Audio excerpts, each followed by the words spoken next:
Hello and welcome to the final episode of the LCS report before LCS is back. It's not the final episode of the LCS report. You It's had just me there for a finally second we there. have the LCS back. Yeah, I had you there for a second. It's so good to be back. LCS is a few days away. We had the little teaser that came out. Um, we can talk about that. I also wanted to discuss a few things about the offseason since it's really the last episode that we can talk about the offseason before there's no more offseason. We did our power rankings already, we did our predictions. So, really, we just got a few things to talk about here about the offseason. We also have a guest who won our Worlds Pick'ems. We had like a LCS report Worlds Pick'ems. He won, so he's going to be joining us shortly. Going to be an exciting episode. Let's just get our first impressions on the teaser. I'll let you go first. Well, I mean, from a C9 perspective, I was very, very happy. We featured probably the most of any team in that, like from a just a segment point of view, and just it was so cool seeing like the C9 like pop up shop with like the legacy stuff in there, and um, just seeing like Meteor's high is it was pretty cool. Outside of that, I think they did a really good job hyping up Griffin. It's clearly he's going to be the focal point for them this year from a content perspective and just pushing him up. I am not a fan of the style of teasers in general. I think 2023 is when they first started moving to this like type of teasers. I preferred the older teasers where it's a lot of gameplay and a lot of talking, a few scenes here and there. Think of like anything pre 2021. Honestly, I really enjoyed those types of teasers. So ever since they really made that switch, I think it's 2023 summers when they really made the switch. I have not been a fan. It doesn't really do much for me, and I know like I'm probably the minority because anytime I look at the Reddit threads, anytime I look at Twitter, anytime I look at the YouTube comments, people are very, very excited and happy about this style. I guess it just doesn't work for me. I prefer like deep, heavy orchestral notes and a lot of emotion. And think of something Sylvix might make, something like that. But I did have one. I don't even want to call it a complaint. I'm just very curious as to why there weren't more players from different teams. We had basically we had 3 players from C9, we had 2 players from Team Liquid, one from Lion, one from FlyQuest. What about the rest of the players? Like, why was Darkwings not there? Why was like we know that what's his like Impact is there. He could have said like, "Oh, I'm looking to get my place." Why were none of our Shopify guys there? Like they're were they really not in LA? I'm pretty sure they were because Team Liquid and Cloud9 were boot camping with us, and Lion were all boot camping with us in Korea, and they made it back. So like, why not get some of the North American talent from the other teams and have him be there? That part I was a little confused about. Um, there's like 4 teams, and if you want to say, oh, we don't want to put Disguise because they might die at the end of the year, or they might get relegated, I understand. But yeah, there was no Shopify, there was no Disguise, there was no Dignitas, and there was no Sentinels. A little bit weird, don't you think?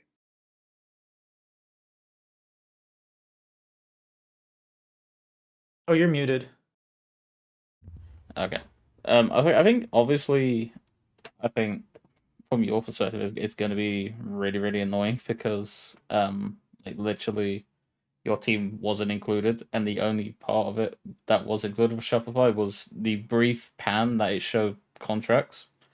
I was like, from my perspective, I was so confused. Why was Thanatos on the like the mural, but he never even spoke? I'm happy him being there because like Blabber had his own segment and he had his own mural, like, and I'm so happy he did because he is one of the goats of this league, and I don't think he is always by this community or any the community, sorry, like treated as such. So like he was deserved to have his own, like Bjergsen had his own, Doublet had his own, like Blabber deserved his own. But it didn't do anything for me in like, well, if you were just watching this, you wouldn't know Sentinels is in the league.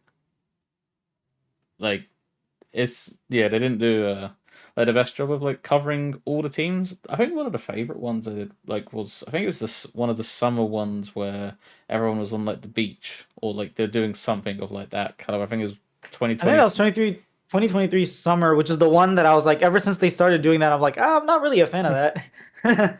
I actually I think that was one of my like favorite ones. Or the one where do you remember like everyone was in like the elevators?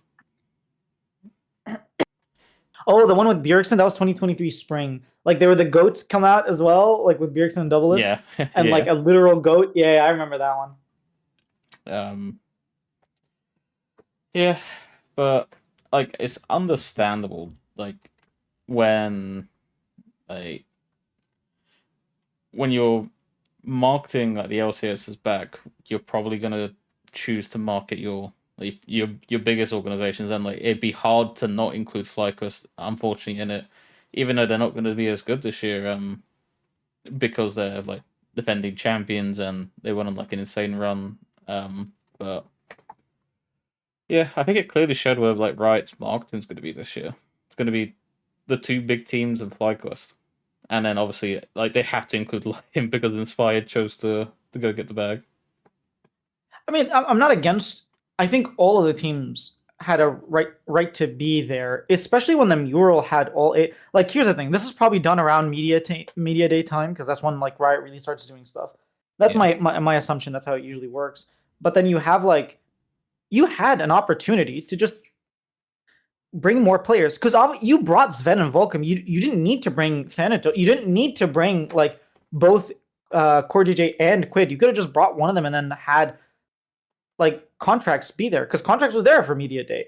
You could have had like a Sajed because Sajed was there. You could have brought Castle. I don't think Castle was there, so maybe you couldn't have brought Castle, but you could have brought players, and this is how you start storylines that you can actually continue to do. And I don't want this to take away and be like, oh, I'm frustrated or I'm mad, and definitely not just because Shopify is not on there. I'm not like speaking from a Shopify fan perspective. Although I was sad to not see like fudge or contracts at the very least. But it's more of the I'm not sure what logistical problem happened because if I have to guess, Riot would have or the LCS would have liked to have all 8 teams. I think. Something must have prevented that from happening, and I have no idea what it could possibly be when you Um, already had 8 players there just from 4 different teams. I guess at least from let's just say a Shopify perspective, I think if Zinni was available, then maybe the teaser would have been different, like around him. I think at least from the stories that are shown, obviously Griffin is the star of like the young rookies that are coming in, right? I know like Zinni is probably more hyped up, but at least from a North American perspective, they're going to be PRing Griffin to the moon this like season. Anytime he does remotely well, like they are like shooting him to the moon. Like, so I don't understand like why with Shopify, for example, like maybe they just didn't feel that there's stories that are like compelling enough to make it as a teaser. Like with the C9 one, you can argue, yeah, like we've choked a lot, and like now we're I was gonna trying. say that's a really Well, yeah, but we you're have. really like Well, they went stretching their interpret well, like but they went with the angle of like we've had multiple dynasties, and now with APA coming in, are we gonna make another one? So like that was the angle there, and I guess they've already kind of done like the you didn't even redemption. bring APA in. I don't see that honestly. I don't know. I was happy with it in terms of it got me hyped for next season. Um, there's not much to say. Like some of the like I'm confused why Thanatos was on the mural, but then didn't get to say a single line. I don't remember if Cole did, but then they still had him as a mural, which is understandable. He's He one of the said a goats. couple lines when he had his arm over um Quid's shoulder. I think he said a couple lines. Yeah, I don't remember Thanatos saying a single line, but he was in the video. It's just very funny. Yeah, I'm not again, this isn't criticism. This is like I wonder why that like artistic choice was made, you know? Yeah, but if you're doing the LCS is back and you're showing off Lion, that's just the comment of like the LCS is back, you would prioritize legacy brands Dignitas is way more, if we're making that argument, Dignitas is way more a legacy brand than Lion ever was or will be in the near future. So I don't know that that's their reasoning. I'm sure there is a reasoning, and I'm sure if like I talked to some writers privately, they would say, "Oh, this is like the constraints we had." But it just as a fan to speculate, I was like, "Why were 4 teams not there? Why were there like 8 players from only 4 teams, not more?" Like it's just a little weird, you know.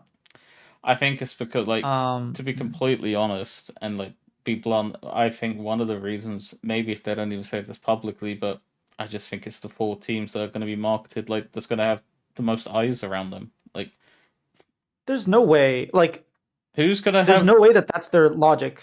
There's no way that's their logic. Well, I mean, like, I'm not accusing them of anything, but look at this opening.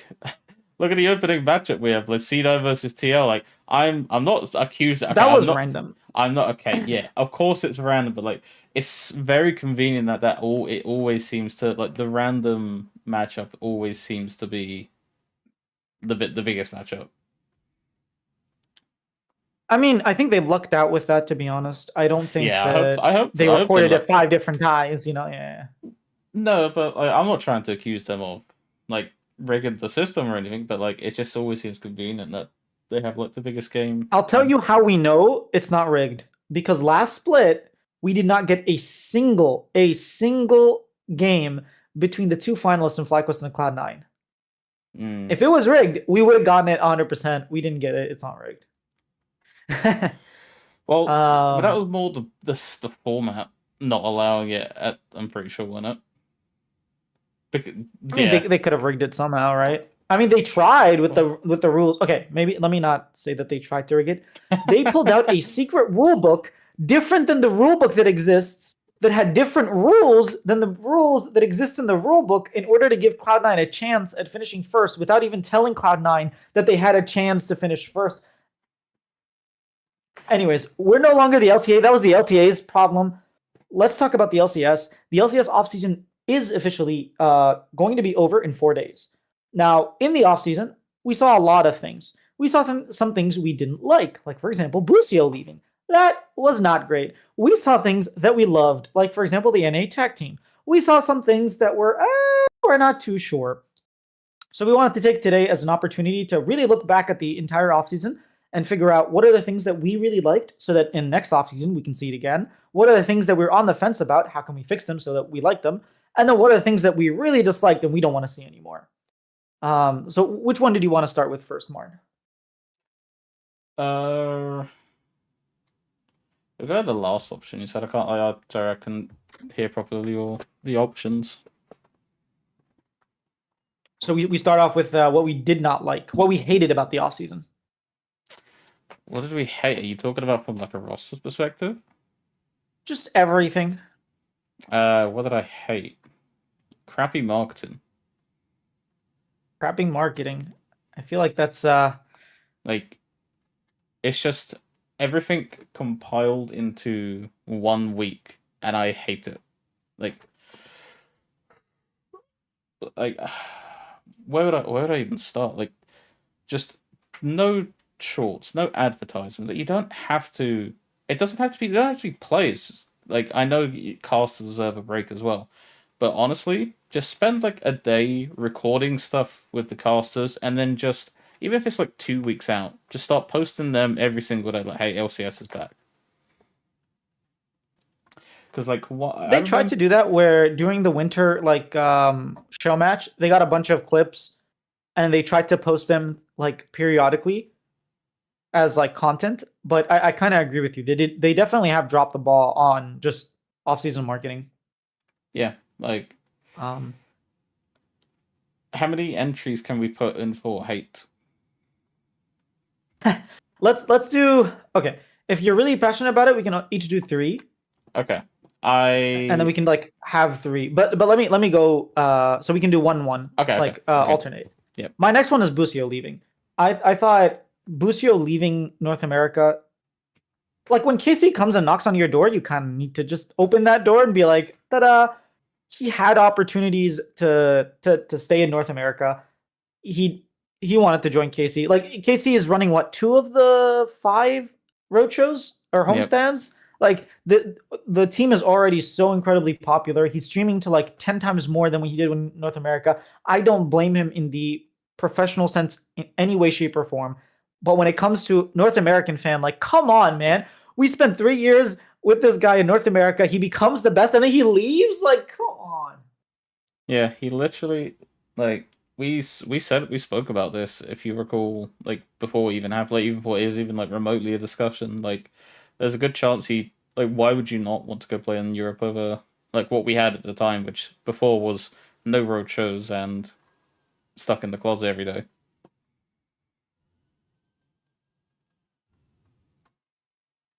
Yeah, I mean, like I can't really blame him, but I think just maybe I should throw Toasty in there as well. Just in general, like North American players, more players leaving, like Yukino saying no to FlyQuest and then playing on in the LEC, right? And then you have Toasty not getting an opportunity to play on Dignitas, going to G2 Academy. Like just the whole idea of like our good players are now leaving to Europe is something that I hated and would like for that to stop happening. Sorry, I just go for a second. Yeah, I agree. Shall I go on to my second hate? Yeah. I hate that no team did content around the NA tag team. And part of that, I think there's obviously going to be changes to what David's going to do next year. And I assume one of them is going to be like an actual requirement to do like to post content around it, because not all the teams streamed. Team Liquids were abysmal. They hardly ever streamed, even though they won the event. Like, congrats on winning it, but the whole purpose of what David was like trying to do was promote content, promote the LCSs back, and there was C9 and Griffin. He said was the uh most. Oh, I think the rambling. I think he died. I'll like share my screen. So Oh, you could just drag him back in. Things go back. Oh, he's back. Okay. It just it put him in esports. There we go. Yeah, I think just like the objective of like when watching David's videos and what he was speaking about on Twitter is like he wanted it to be a content driven like purpose, and while some players streamed, it just they didn't like no team posted really about it. It's just quite a shame. Like, well, I wanted to see like YouTube videos out of it. Like, that was like, I know like streaming's easy. Like, just pop your stream on and then like get going. But like, the hard part is like actually making like YouTube videos around it. And I pushed for it behind the scenes with some players, but it never really got going.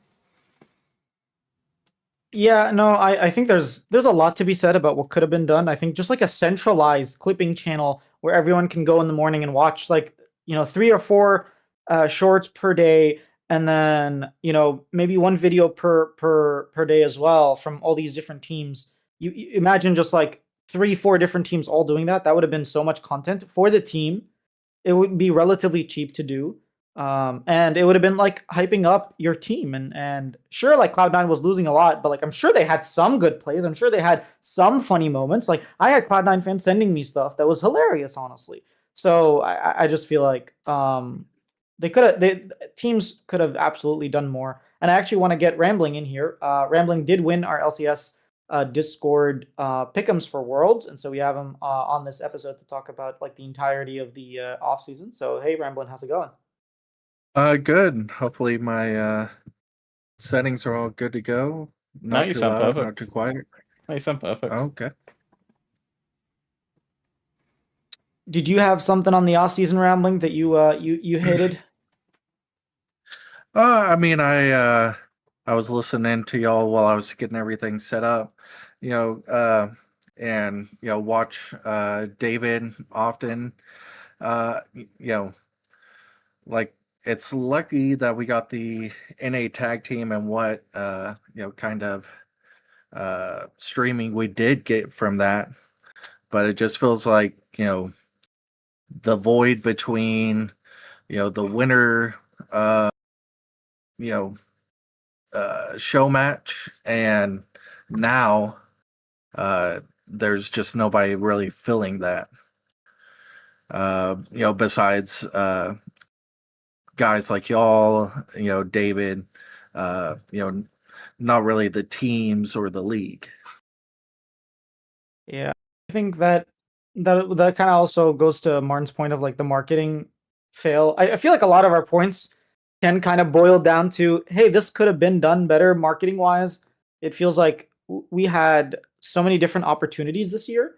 The winter show match, like you had so much content. You could have posted that like earlier. You could have hyped it up. You could have teased it. You could have done so much. But literally, you one day before you were like, by the way, guys, we're doing this, and then we find out it's like a 6-hour stream where the last 2 hours of the game, it was just not well done. Even though I thought the show match was hilarious, the trash talk between Pull Belt, like it was such a good show match. So I feel like the products, the NA Tag Team was such a great product, but it feels like the packaging we're not able to understand that our issue is not we have bad products, although the LTA we did have a bad product. But in general, we don't have bad products. We have bad packaging.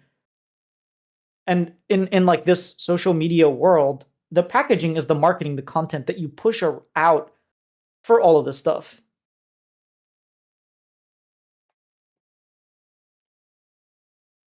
Yeah, it's just really disappointing because I thought the people that signed up for it knew what David's about. Like they knew what he's very passionate about, and to not see anyone at least even give it like I wouldn't have complained if you just gave it a go, posted a couple of videos, and you said like, no, that's not for me. I would have applauded you and like that's fine. But the fact that no one even tried is just it's so disheartening because like I really want it to be back next year, but I want it in a better capacity from like a content point of view. Like the players need to be committed. I mean, next year, I'm already talking to people. Like, if the orgs don't do anything about it, what we're gonna end up doing is we're gonna start like a channel, and that channel is just gonna be called NA Tag Team Highlights. And every single day you'll find a video on there. You'll find shorts 3 or 4 times like a day. Like if the teams aren't gonna do it, we kind of have to do it, which is a good thing and a bad thing. It's a good thing in that we have an opportunity to do it. Normally we don't. Normally these type of things, like we don't really have a shot at it. We kind of just have to sit down, lament the fact that they're not doing it. But it also sucks the fact that we have to go out of our way as fans to do so. Let's get with our third and last thing that we hated for the offseason. You want to go first, or should I go? I don't have a third one, so it's up to you.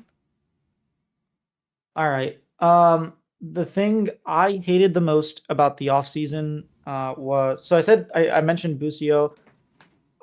I hated the fact that we didn't get, and this goes back to honestly content, but we didn't get information about things until very late in the game. LCS address came out so late compared to everything else.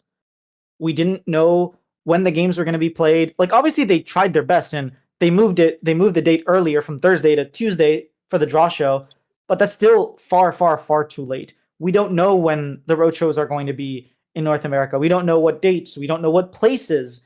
It's just leaving us in this limbo. And then I go and I see LEC and KC are giving us dates and place locations 6, 8, 9 months in advance or 8 months in advance. I'm like, can we not do that?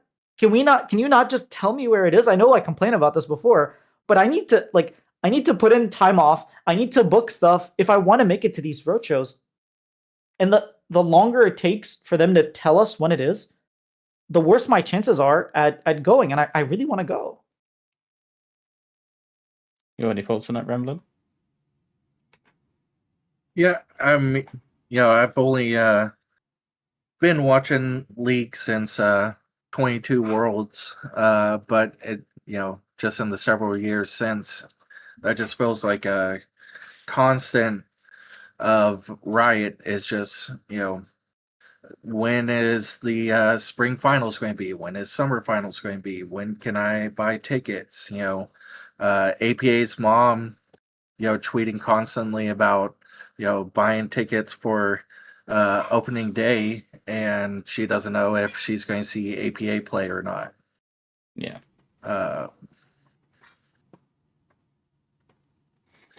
And the thing is, they did the troll show like pre-recorded, so like that we don't need that. Well, okay, if you want to do it pre-recorded, fine. I'm sorry, like I'm not one to be trying to push like people beyond their boundaries, like for like editing wise, but that needs to be coming out quicker. And the fact that because like I'm not saying I was the reason it came up earlier, but like I literally flagged it to Riot, like, hey, these games are already live on your app. So like, and then within like minutes, that draw show was live. I'm like, well, like, so you already had that. You had it waiting, and like that should be just out quicker. And like you said, we need ticket information, we need roadshow locations, and because I know I'm a outlier I'm a European LCS fan, but how can I ever plan to go to one of these if I never know the locations? And I'm sorry, I'm not booking within like a month of the event happening because the ticket prices and the plane and the hotel, that's just going to be extortionate. Yeah, I think that's gonna be too much. But yeah, enough with the negativity. We just needed to get that out there. Well, I guess this is still a little more negative. What are things that you disliked? You didn't hate it. If they changed up a little bit, a couple things here or there, you would like it. What was the bad that could be good for the off season this year? You got anything for us, Marn? What I disliked. I wish it was an online tournament before lock-in. Call of Duty did this with the Monster Invitational, and it was really, really cool. And I'm not saying teams have to be like full rosters. You can either have subs, or you could just have it completely random, and you just have like LCS pros in their positions, but it's like made up teams, and then we just get a tournament out of it. Like just something that's gonna keep us going along. Because to be honest with you, I don't want to see a show match. It doesn't interest me. I will watch it as content later on, but I'm not going to be like tuning in live to watch that. So just online things would be like nice. Like the lack of like it's just really annoying when like it is possible. Like if C9 and TL can go play in Casper Cup, I believe most things are possible at this point if they're going to go and play in Korean tournaments streamed on Disney. I do believe that the LCS has capacity to put on a small. Doesn't have to be like big. It could be like a four team tournament. Like you just do a like single round robin group, and then you just put the four teams into like a seeded semifinals. Just something small just to get you hyped. Yeah, Ryan Jones just took my my dislike. Actually, it's Kespa Cup. Kespa Cup, great idea. Super, like big shout out to what David Hahn, C9 David did in like getting Team Liquid and C9 there. I think it's like a great. I thought they did a phenomenal job. Like highlights that they did that were coming out daily, like the little vlogs, and then the off season like vlog that they did at the very end that came out yesterday. I think I thought they did a great job. But at the end of the day, it was happening at 3 a.m. my time. It was very difficult to really get into. And even though I think some of the players were streaming, they were streaming at hours where, again, we were North Americans were asleep. So my dislike was the fact that it happened in Korea time. So if we could somehow do something similar to Kespa Cup, like next year, instead of going to Kespa, why don't you have your own Kespa here in North America? I understand the limitations, like teams want to go boot camp in Korea, so it would make it a little different. But if you have like the teams that go to boot camp in Korea, they can go boot camp, and the teams that don't want to boot camp, they can do their own little thing here in North America. I think that would be Well, pretty fun. you could have an America's Cup. It doesn't like you could have America's Cup during the off season. Like, it doesn't have to be where, like, I know they made the big push of it has to be for boot camp prizes, but you could easily have, because like the Demacia Cup happens before the LPL split, like the Casper Cup, obviously. So like, North America needs its own like event. Yeah, I think so too. I think next year we're gonna get something. I don't know what, but I think next year we'll have something. Because like even in 2024, going into 2025, we had Cibolao, which is like a charity kind of tournament. Where Core JJ went, I think Lorlo went, I think Revan went, like a bunch of our players went and played against like streamer teams and against professional teams. And like it was something that happened. Even if it's a charity event, heck, make it a charity event. Do something with your pros, like a tournament kind of style. What 2 to 3 days? I think that would be pretty fun. What do you think, Ramley? Yeah, just anything to kind of fill the void of Riot goes on holiday break, and then we even there's just nothing from teams, from Riot, so just a small small something to fill that, and keep up the momentum, because it just seems like everybody's like, yes, LCS is back, and then you just kind of have a month of silence almost. Did you have a dislike that you wanted to share, or do you need some more time to think? I think mine probably has been in conversation the past couple days, but the visa situation, just not being able to have full teams, and this is such a short split anyway, so it just feels like we're going to be missing out on quite a few players, either this weekend or possibly even the whole split. Really feel bad for Zamudo, twice in a row. And just even the fact that it's not even just like Koreans, but even Canadians, you would feel would for a North American league, we shouldn't be missing North American players. Yeah, that's I mean, I completely agree with you. We're missing the fact that Kryra also seems to have issues, who's also Canadian. That that really stings because like it really kills off, you know, Masu, for example, he's Canadian if I'm not mistaken. We just have so many great Canadian players like Licorice. So many of our historic players were Canadian, and to kind of like cut that out and not have all of that population and players just not be able to play in North America, like what do you just send Zamudo to Europe because it's easier to go there? Like I don't know what to do with in his situation. I feel very bad for him. And I think it's like FBI. I don't know if FBI is even here. Like, Yeah, but FBI is Australian, which again, I think Fudge, shouldn't if you have recall, like a problems. couple seasons ago, had some visa issues.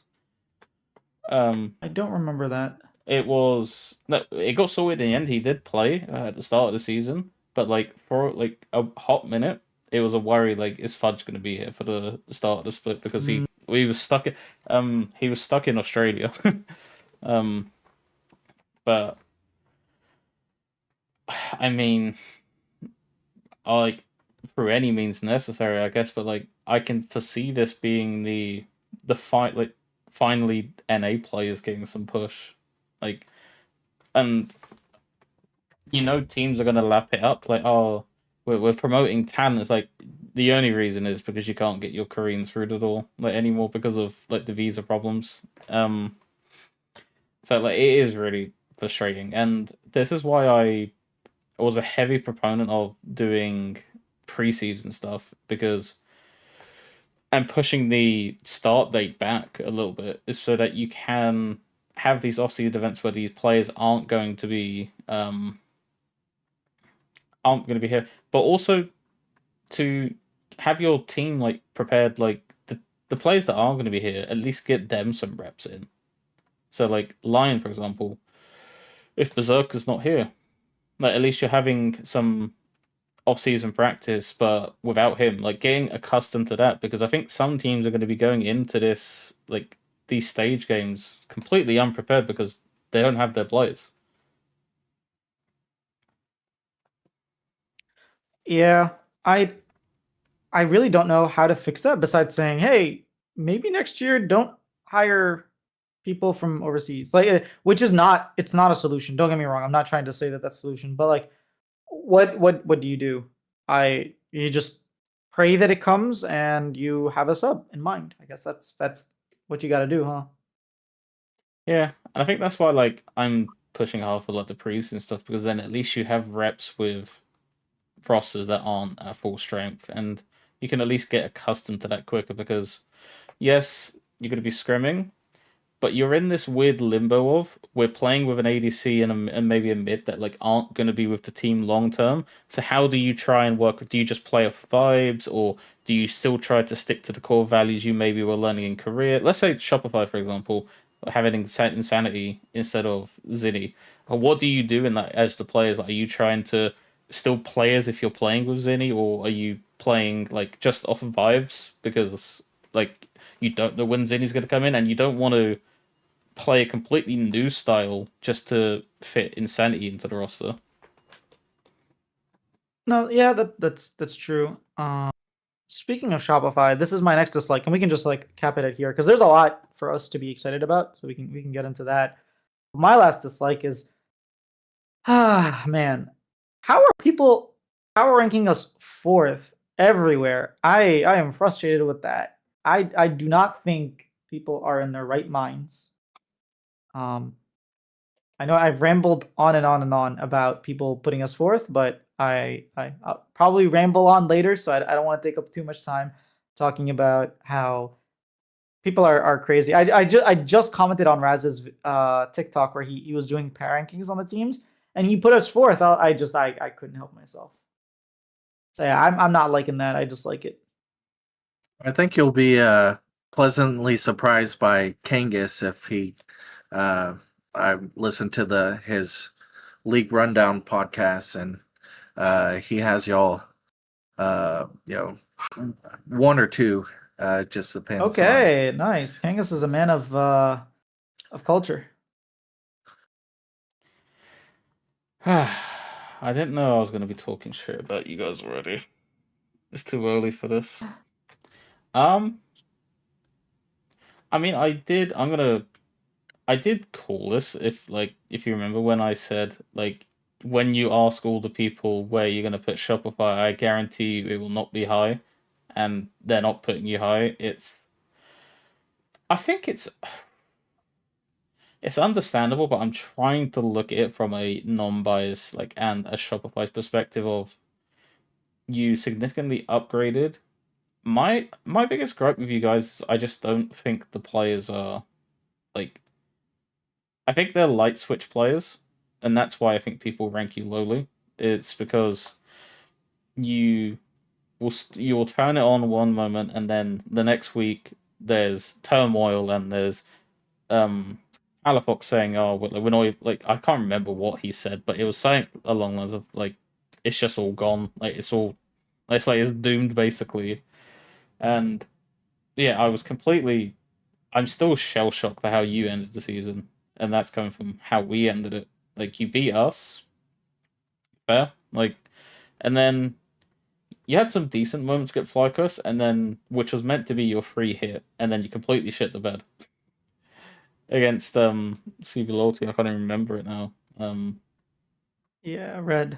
Red, and like I think that combined with the fact that you didn't have a winning record like overall for the year, I think it was like below 50, like, it's like closer to that 40% than 50-50 by the end of it. In this, like, up until I'm, I don't, I'm gonna get a lot of shit for this. Like, I think some will probably consider just your win against us like you got lucky that we like were mental booming out of our minds, and then when you had other challenges, like, you didn't step up. That is an angle to look at it, and I think, yeah, it's hard because I want to see how you play with Zinni. It's just I know the rest of the players, and like I do question the consistency. So like I understand why people would have you fourth. Fourth, knowing the like now knowing that you have Zinni, and knowing a lot of players like Team Liquid posted their thing yesterday. I don't think Morgan was in it. Like posted a picture. I don't think Morgan was there. Yeah, I'm not sure Morgan's in yet. I'm like, not sure. So, but then apparently they're doing just fine without him. So I don't know who the hell they're using top lane. Apparently they're still absolutely smashing scrims. So let's like if we're hypothetically saying like C9 and TL are like the strongest power teams at the moment in scrims, and then like Berserker is going to come in because that's what Jap was at least saying. I don't know if like Lion has communicated that, but he did communicate that Berserker is going to be getting here. I think it was on the 20th, which is today, ironically.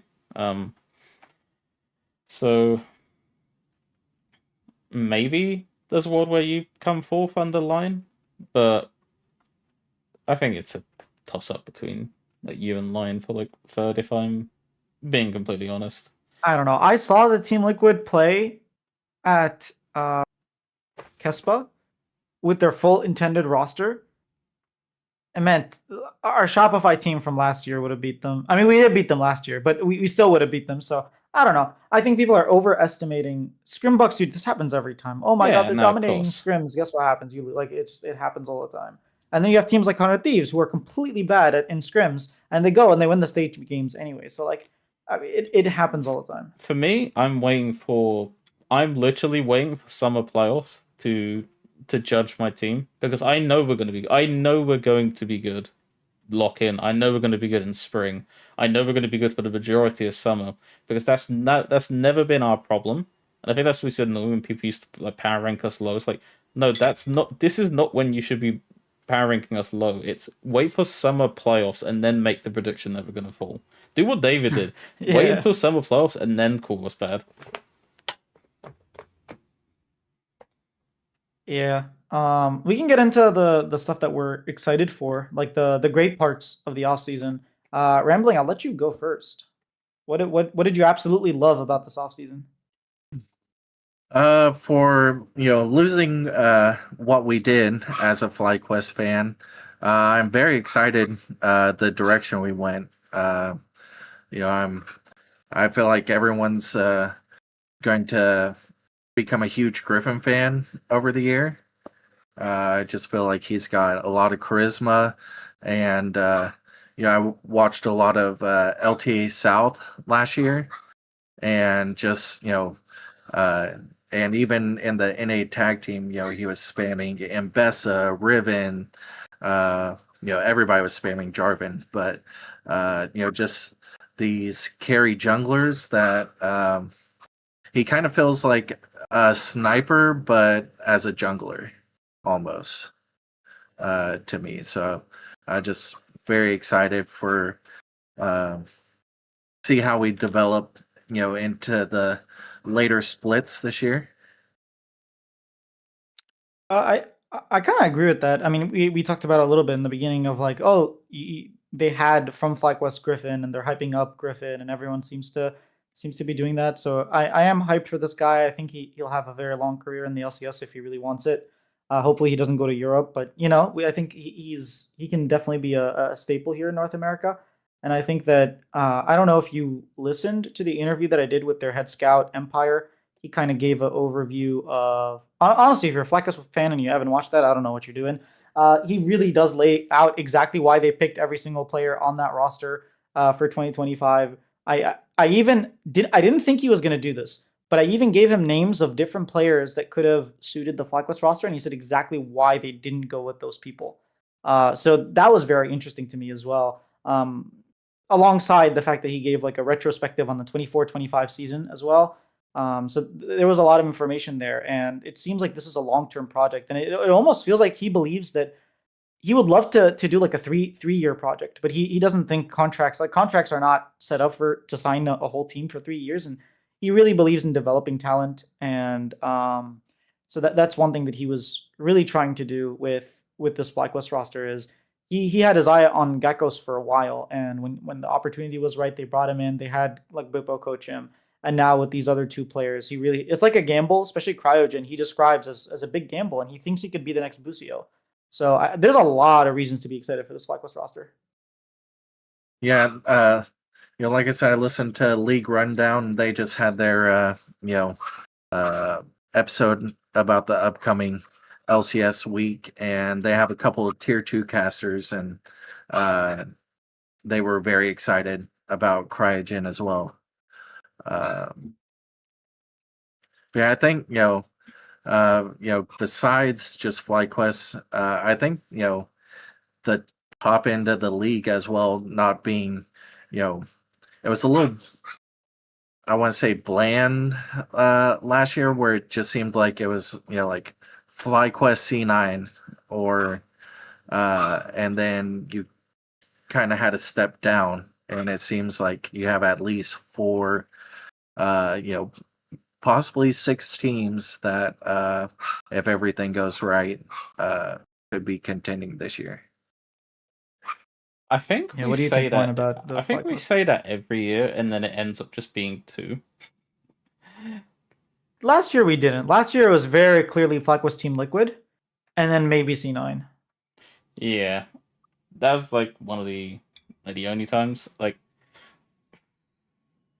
I am concerned. Obviously, I'm in something not concerned, because I think my team could be one of those 2. But like, if Shopify don't get it together, and Lion are not as good as I don't think they're going to be that good, personally. One of my spicy takes, I was going to do this as going to be my take for the Wings challenge we did with Bree.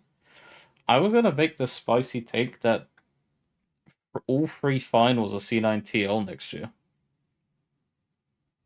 Like, that was going to be my You should have done that. You would have lost that 100%. I Why think do there's you- a 0% chance that happens. Oh yeah, because I think there's a 0% chance that happens. Yeah, because we predicted at the start of the year it's just going to be Fly TL final all year, and then it wasn't. Like, it was 3 different finals. No, actually. even like you guys could end up on the same side of the bracket because you guys play each other in split 1. So you guys could end up on the same side of the bracket and then just like knock each other out. Like someone just can't make it to the final because of that. Was it single elim for? It's double elim, but like it's reducing the chances of it happening if you guys are on the same side, right? Mm. Yeah, I think it'll be the final for. Actually, I don't know. I need to see TL before.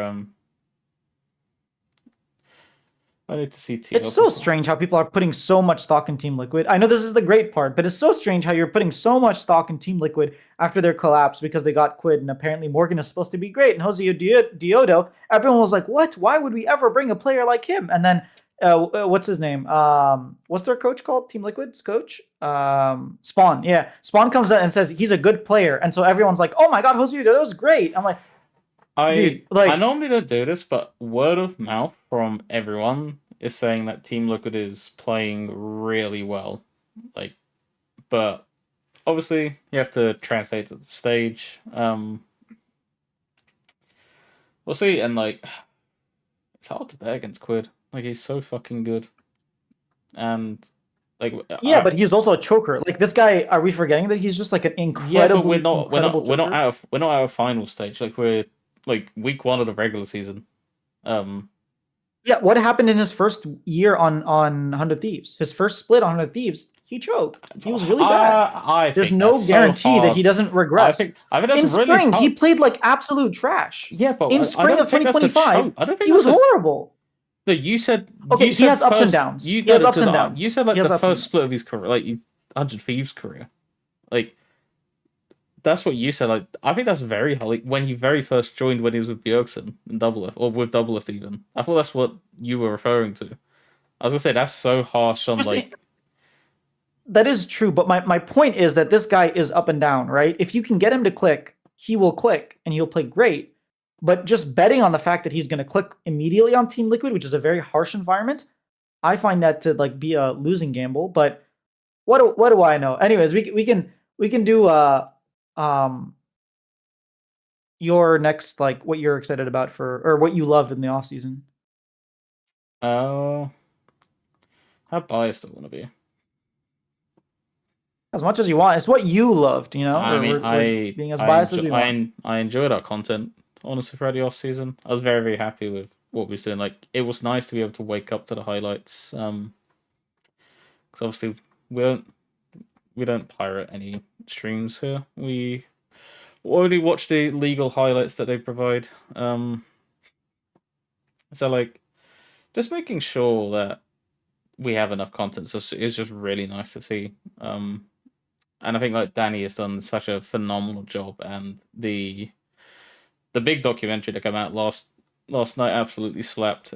Any seen and hasn't watched it, please go watch it after this episode. Like, it's just like really cool to see, and like we really got to learn like about APA, for example. Like, he did like a freaking PowerPoint, and it's just little things like Apparently that. his mom made that PowerPoint.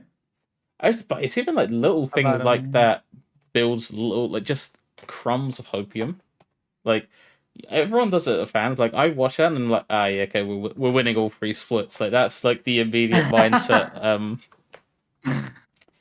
Yeah, I was just happy with how we conducted ourselves in this off season. We're one of the first entrants into the NA tag team. We're one of the most like we probably were the consistent streamers outside of Griffin. So, and we had three teams in it. To be fair, it's like fair play. I couldn't be angry at all with how our off season was. I mean, yeah, it's really hard to argue against that. I mean, you guys killed it on the content front. For me, my first thing that I absolutely loved about the offseason was the announcement of the Americas tournament. I'm excited for that. Ooh. That was gonna be That, mine, honestly, but I didn't know if you'd bring that up, so I'm glad you did. oh no, that was like my number one thing that I thought of.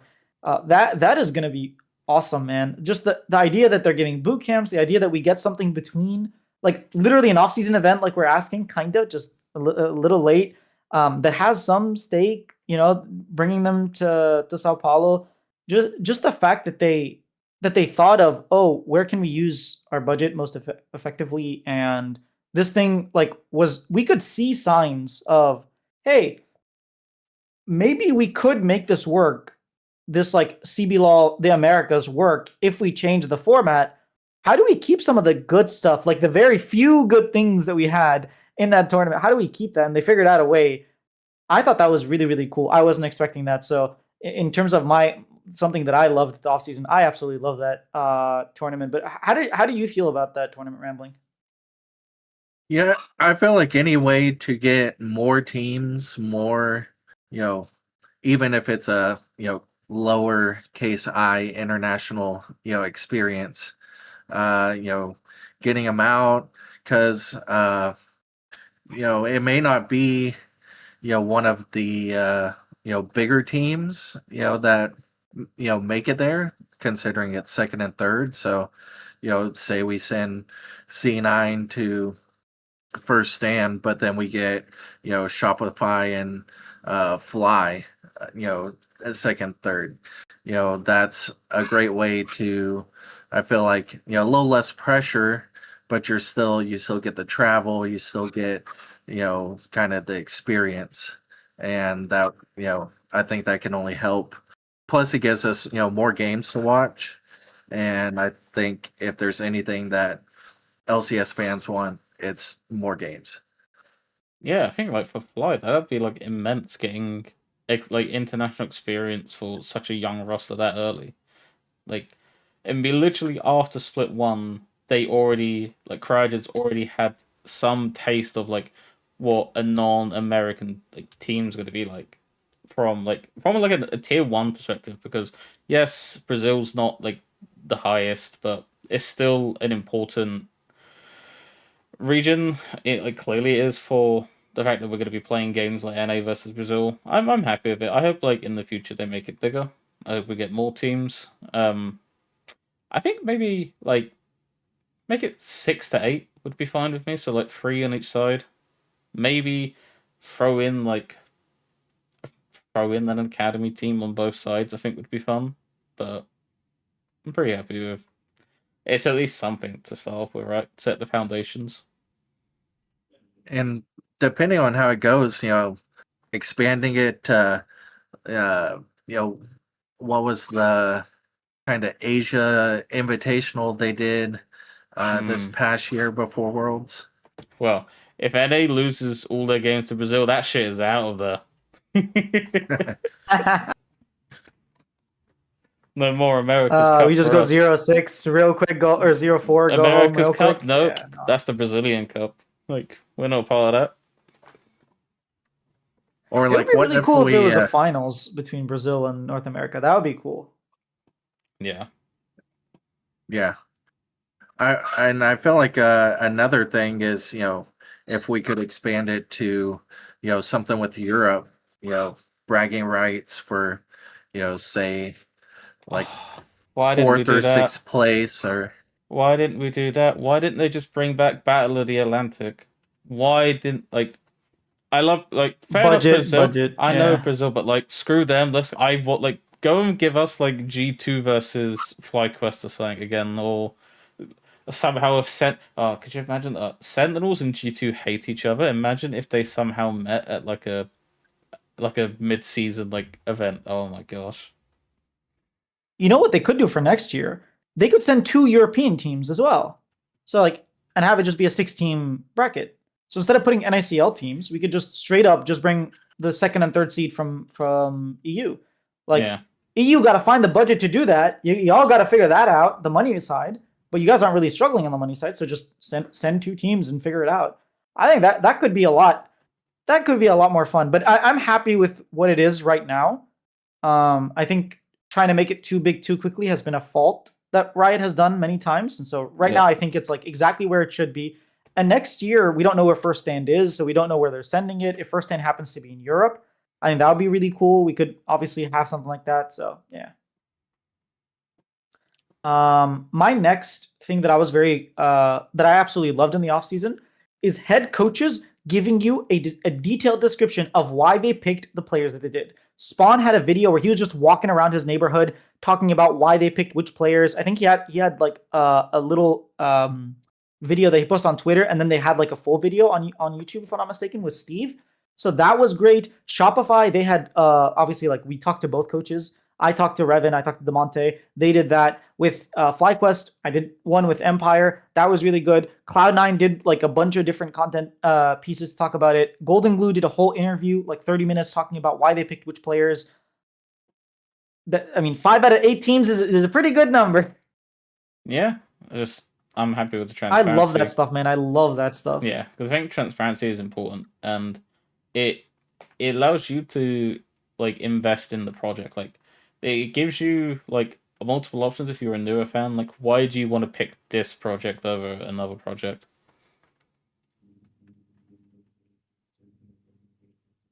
And I feel like if we learn, from the coaches episode of Pros last year, coaches, I feel like a lot of times can give just more nuanced answers. They're a little more forthcoming. It seems like if you get them in the right environment than some of the players.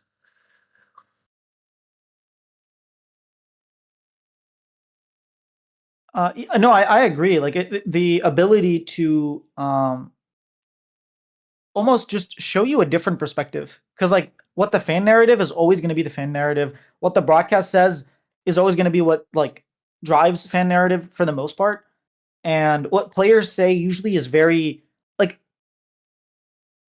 not tunnel visioned, but it's one specific avenue. Whereas when you look at the coach, you're almost looking at it from a bird's eye viewpoint. And I love that every single offseason. Whether it's an interview that I get to do, obviously I love it when I get to do it because I feel like I get to ask questions that I want to ask. if it's someone else or if they're doing it by themselves, I still love it. Like that type of stuff is really cool. And apparently Ido did one for DSG. So that's like literally just 2 teams that haven't done it in Lion. Maybe they did it in Spanish and I didn't see it. So it could literally just be what's it called? Dignitas that haven't done it. I think they did do a video, like they did like an announcement video of their players, but that's not what I'm talking about. Everybody does an announcement video of their players. I want to sit down, like a 30-minute sit down of like, this is why we picked this player. This is what happened. Like, why did you keep Photon? That kind of thing. Rather than just like, we kept Photon because he's good. And we bought XU because he's good. And we picked Palafox because he's going to be good. You know, like, yeah. You got anything else you loved from the offseason, Martin? No, I think that's really about it. All right, Rambling, you got another one, or should I go? I got one more. I mean, just more roadshows announcement. You took it from me. I was gonna say roadshows. You know, it like we complained about earlier. You know, no dates yet, but after seeing some, you know, like the MCOY and the Carmine Corp, you know, if we can get anything like that and just get, I feel like that's the biggest way we can, you know, reach more fans and get people back interested is to get out there and, you know, I went to my first live event at the LTA finals last year and, you know, took 3 or 4 people who, you know, aren't even into League and they just had such a great time. Nice, dude. The Texas event was really awesome. Like I really enjoyed that event. But yeah, roadshows are like, this is how we're going to revive North America. This is like it's not the only thing, but it's a key pillar that I truly believe in. Get it here. Get it in North America. It's a very good start. Like, we was always going to be skeptical, right? But the fact they're actually doing it's such a big positive for the league, and while it's unfortunate that they don't have dates yet, at least we know that we're getting them, and the more the merrier. Like, obviously, I expect it to be 2 additional ones, but like if they ever did like 3, I'd lose my mind because obviously we're not going to hit the LEC numbers, but one could dream. Dude, if they come to DC, oh my god, I would be the happiest camper out there. Yeah. I don't go to DC very often, but I would definitely make the trip to DC. I would go multiple days. Dude, just tell me what I need to do. Yeah, I'm looking forward to that. I think we had some podcast questions. No, that was just a. Oh no, it's just like a discussion about one of the questions from last week about Sniper being on CNV. All right, if we don't have any more questions, then first I want to say thank you so much to Rambling for coming on, making time. Congrats again for winning the World's Pick'ems. Anything you want to shout out before we let you go? Yeah, shout out to y'all. You know, I love watching the show. You know, love your interviews. I did watch the Empire one. I thought it was great, and you know, so much more information than I thought, you know, was in there. Also shout out, you know, everybody else that you know is working alongside y'all. David Shynock, you know, the new TNP show that y'all are working with. And you know, just all the other people out there that are trying to fill the void, you know, that the teams and, you know, Riot kind of leave with keeping everyone interested. Yeah, no, the TMP show is definitely a project. It's a big undercoming, but we're all like really trying to put in as much effort as you can tell, like into North America. And it gives me more opportunity to talk about Shopify, so I will always take it. What about you, Martin? Got any shout outs for us? Yeah. Thursday, 6 p.m. PST. Come tune into our Ada Forest if I stole your one. Come watch Cloud interview in Hero. Unfortunately, it's just a time zone for me just didn't line up, like, which is really going for me because I had so many burning C9 questions I want to ask, but Cloud will do me justice. I will do Cloud9 fans proud. If you were there, I would have made fun of Cloud9 the entire time, and you would be the serious person. But because we don't have the Cloud9 fan, I gotta put on my suit and tie and be professional for it. So I will try my best to really talk about in arrows like this Cloud9 project, because I'm really curious, and I think it's gonna be a lot of fun.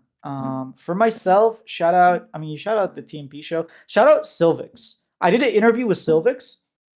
And I posted it like a few days ago. That's like one of, if not like, I think it might just be my favorite interview I've ever done. If you haven't watched it, like just go watch it. The guy talks about making the videos that honestly motivated so many people. A lot of the world stuff that you've seen, like Sylvix worked on it because of his YouTube channel. Like, and he just shares a lot of the stories. He shares about what happened on Dignitas and like the videos that he did. Like, did you know that Dignitas has a video that has 1 million views that Sylvex did for them? You probably didn't. So just the idea of like being able to take an org that was constantly losing and actually come out with content that people really cared about, and like his project and trying to work with that, and some spoilers for 2026 as well. Like some of the projects that he has are pretty cool. I really enjoyed that interview. I know I'm shamelessly plugging it here, but I think it's like if you're a League of Legends fan, you should probably watch it. So that's all I'll say. It's already out. I think it's called like how Sylvix's video affected. I don't know what it's called. Just it's on my channel. All right. Thank you everybody for watching, and we'll see you next week. We'll have games to talk about finally. I'm excited. Yeah. All right. Peace.